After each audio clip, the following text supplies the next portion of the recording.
Sean todos bienvenidos, bienvenidas a una emisión más de Punto de Vista. En enero de 2024, los medios de comunicación anunciaron de manera reiterada la situación compleja y convulsa que estaba viviendo Ecuador y que estaba aún viviendo Ecuador frente a la presencia y actuar del crimen internacional. Allí el presidente Noboa se aventuró a decir que declararía el conflicto armado interno. Posteriormente declara el estado de conmoción por una grave situación interna que estaba viviendo el país.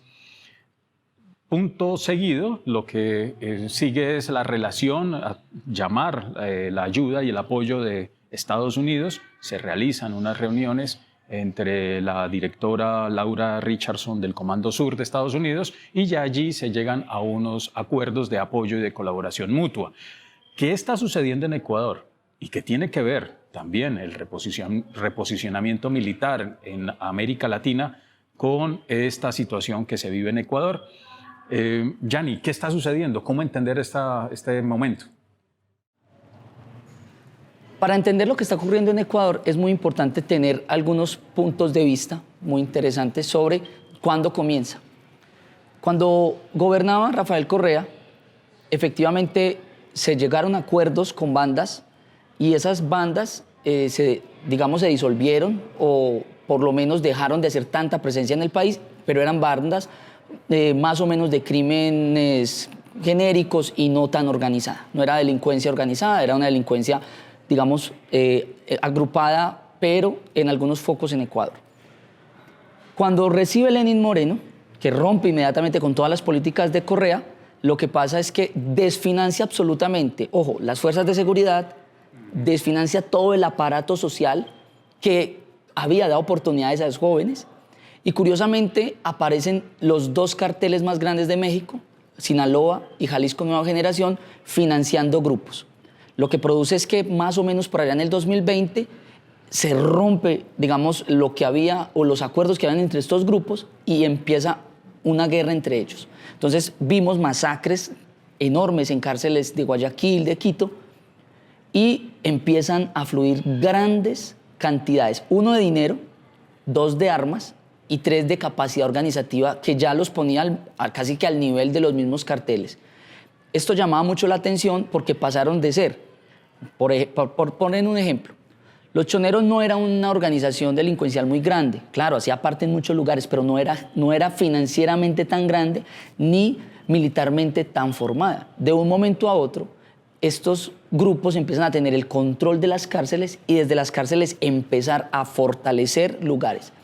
Esto no surge por espontaneidad de un líder, como lo tratan de hacer ver, porque lo que tratan o el discurso que han venido implementando es que es una pelea entre líderes y que es la ruptura de la pelea entre estos líderes. No, ahí hay algo detrás. Y siempre lo que está detrás, pues es el análisis que se hace, es la DEA. Es decir, cuando llega la DEA y la DEA se posiciona en el gobierno de Lenin, aparecen los carteles mexicanos. Y tras el combate de precisamente el narcotráfico, aparece los grandes cargamentos en el puerto de Guayaquil, de ahí la importancia y digamos que el centro del conflicto no es Quito y no Guayaquil por su puerto. Y todo esto lo que ha llevado es que precisamente se clame por la necesidad. Imagínense, nuevamente la base de Manta, estratégica para toda el control geopolítico que necesita Estados Unidos. Entonces se clama nuevamente que vuelva la base de Manta. Pero además ya se está pidiendo incluso ayuda directa norteamericana, o sea, en suelo, no solamente financiera, sino en suelo, traer nuevamente militares a bases estratégicas de Ecuador. Pues Colombia sabe mucho de eso, los tiene en diferentes lugares, pero ya es nuevamente un modelo. Y para cerrar, es un poco muy similar a lo que está pasando en Haití.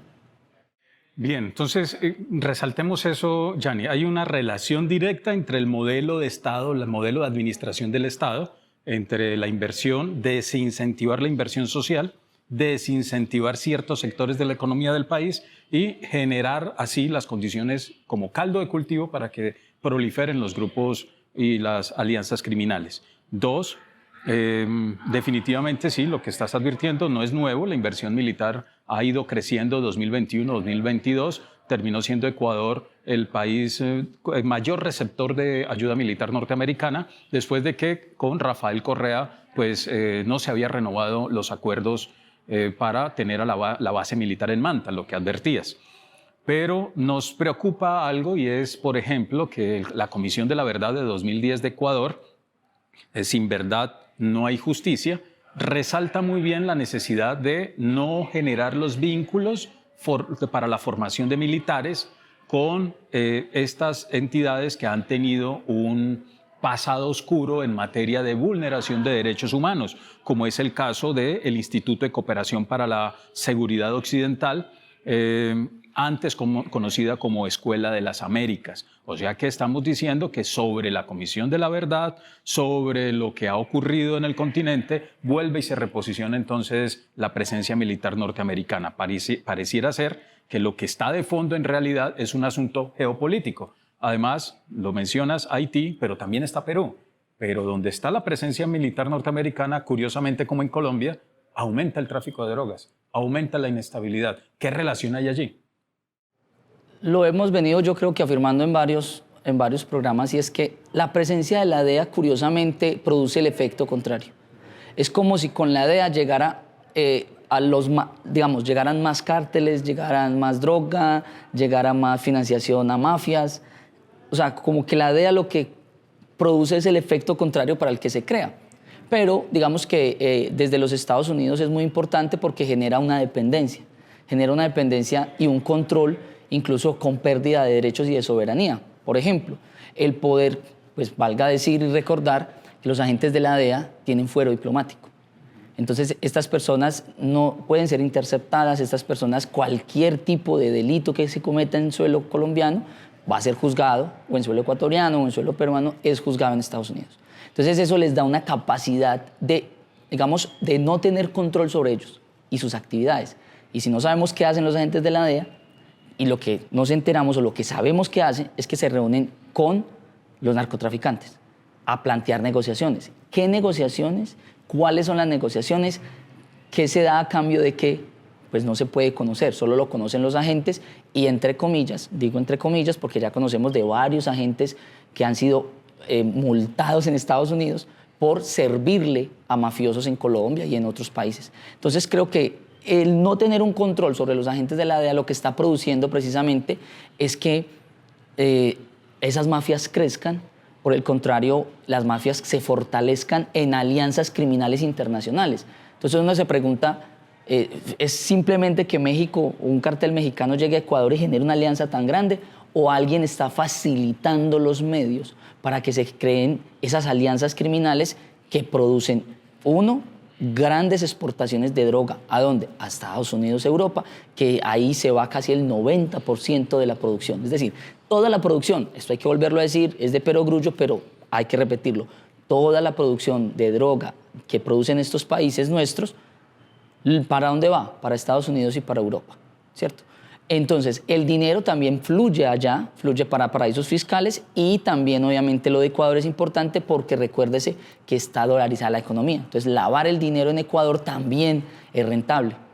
Por eso, digamos que la relación Estados Unidos, DEA, grupos al margen de la ley, habría que analizarla. El por qué, precisamente cuando más hay agentes de la DEA en un lugar, se prolifera la cantidad de narcos, las estructuras criminales, las alianzas internacionales entre México, Ecuador, Perú, Colombia, mafia italiana, mafia albanesa, mafia holandesa. Empieza uno a decir, pero ¿será que estos carteles sí tienen esa capacidad o alguien les está surgiendo como una especie de conciliere y de poderlos juntar y poder generar esas alianzas y poder hasta cierto punto tener el control de esas alianzas? Claro, y hay que mirar también el contexto geopolítico.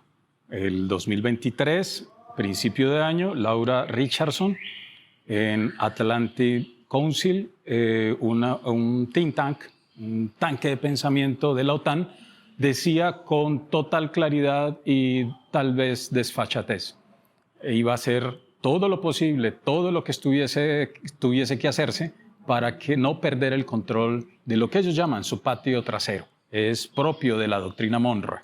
es no perder el control de la región en función de los avances comerciales que ha tenido China y los avances diplomáticos, comerciales y militares que ha tenido también Rusia en la región. Entonces estamos ante un juego geopolítico que tal vez tenga como excusa la lucha contra el narcotráfico, trampas en las que ya hemos caído como pueblos latinoamericanos y que nos causan mucho dolor y prolongan, los efectos prolongan la necesidad de un desarrollo social real desde nuestras regiones.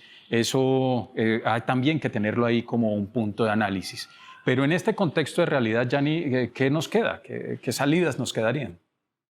Pues creemos que una de las salidas es, uno, fortalecer las alianzas como UNASUR, las alianzas entre los países, entre las organizaciones, porque en la medida en que eso se logra, yo creo que hay más control hacia las políticas intervencionistas norteamericanas, porque cuando cada país aisladamente empieza a darle manejo, pues empieza a perder aisladamente su soberanía, mientras que cuando, digamos, regionalmente se logran algunos acuerdos, como en su momento en UNASUR, para tener mayor control de esos carteles, para poder generar comunicación entre los países y que se pueda hacer un mayor control de ellos. Porque, curiosamente, las autoridades latinoamericanas, lo que se está generando es precisamente como un recelo de que no se hablen entre ellas, de que no se discuta entre ellas, de que no se comparta información entre ellas, y sí con Estados Unidos. Entonces creo que eso sería muy importante. Otro de los aspectos importantes que hay que resaltar es que nuevamente uno de los impulsores más grandes de ello es el desincentivo social. Es decir, cuando a la gente se deja merced del hambre, se deja merced de la miseria, pues es el caldo de cultivo perfecto para estas organizaciones criminales, porque se vuelven casi que la única fuente de empleo, la única fuente de producción de unas personas que no tienen absolutamente nada. Entonces, curiosamente, del desincentivo social viene la mafia. Un punto importante ahorita, por ejemplo, está creciendo el narcotráfico en Argentina. Y el presidente Milei lo primero que llega es a desmontar de tajo en menos de 100 días todas las reivindicaciones sociales de más de 2 décadas. Entonces, correlativamente uno empieza a observar que el desincentivo social, que el no invertir en políticas sociales inmediatamente genera grandes, digamos, alianzas criminales que obviamente tienen caldo de cultivo en la gente.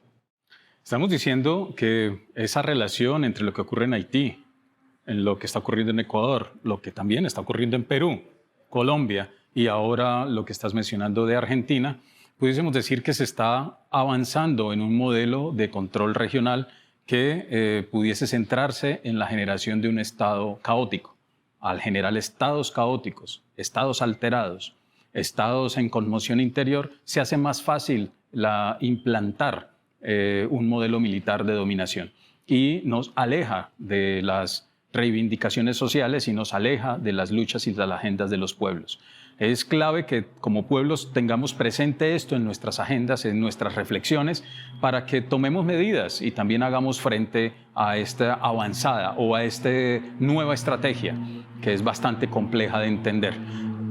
Otro punto que mencionaba Gianni es recuperar los alcances logrados, por ejemplo, con UNASUR entre 2008 y 2014, cuando se crea o por lo menos se nombra la creación del Consejo de Defensa Suramericano. Podría ser una construcción colectiva de una mirada de seguridad y de una articulación que nos rescate de esa dependencia total de países que también van detrás de nuestros recursos y de nuestros recursos de manera rápida, ágil y a bajo costo. Es necesario también replantear esas articulaciones para que nuestros recursos se proteja la naturaleza, se proteja el agua, se protejan los bienes comunes y también podamos tener un desarrollo propio, saltar esa brecha en la que nos mantienen del empobrecimiento permanente. Bien, estamos ante esa nueva realidad y necesitamos insumos de lectura y de análisis. Muchas gracias, Gianni, y a quienes nos siguen, nos observan, nos estaremos encontrando en una próxima emisión de Punto de Vista.